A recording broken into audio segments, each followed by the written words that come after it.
Ја слушавме изјавата на претседателката на Општинската организација на СДСМ во Радовиш, госпоѓата Милевка Ѓоргиева, која за жал во својата изјава искажа груби невистини, лаги и клевети на сметка на градоначалникот и на председателот на Советот на Општина Радовиш за наводна злоупотреба на одредени финансиски средства.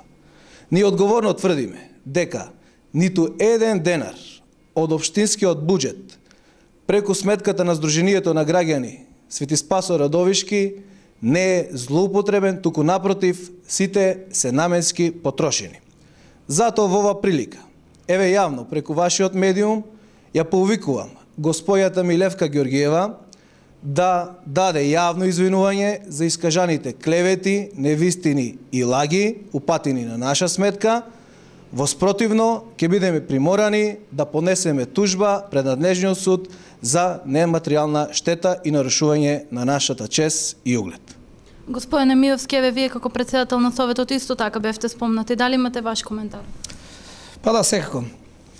Мене ми е жал што во борба за политички поени председателката на Општинската организација на Социјалдемократскиот сојуз се определи на еден ваков начин со клевети, омаловажување и дискредитација на нашите личности да зберат политички поени.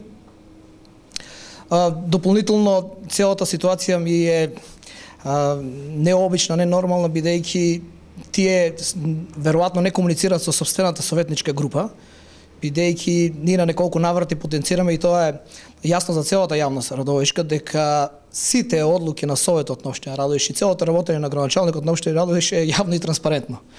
Така да сите средства, вклучително и овие кои што беа одобрени на Сдруженијето Свети Спасо Радовишки, поново потенцирам многу битно за претседателката овој пат, за неја се ова однесува, се донесени со една гласна одлука од страна на Советот на Општина Радовиш и секако се разбери со поддршка на градоначалникот, за кој што средства секако дека следува финансиски извештај каде биле и каде се потрошени.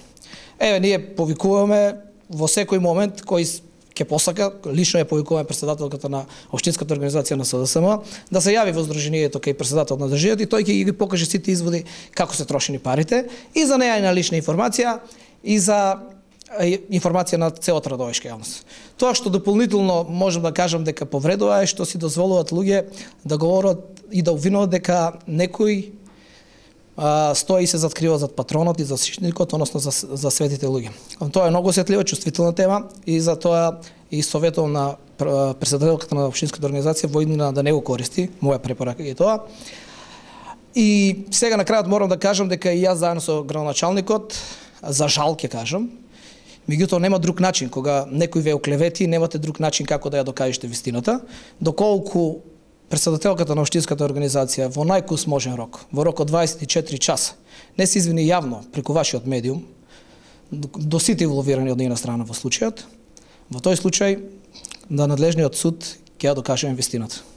Еве беше споменато дека на следната седница Сдруженијето ќе даде детален финансиски извештај. Дали тоа ќе се случи? Па секако, и тоа нема се случи на следната седница само заради тоа што некој, еве сега скоро не е јасно дека веројатно и СДСМ стоат за ова, дека некој сега го актуализираше настанот, него тоа е редовна седница, согласно законот, сите финансиски средства кои што Општина Радовиш ги има одобрено во изминатата година до средината на месец февруари, 15, што значи ние на две наредни седници, сега ова во јануари, наредната во февруари, сите финансиски извештаи на сите здруженија ќе бидат разгледани, секако треба да бидат усвоени. Врз основа на тоа ќе имаме и ние, у случајот како финансиери кои што ги одобруваме средствата, а и јавноста ќе има јасна представа каде и како се трошат парите. Буквално сите пари. Па јас од тие причини препорачувам и на нив да се стрпат уште малку.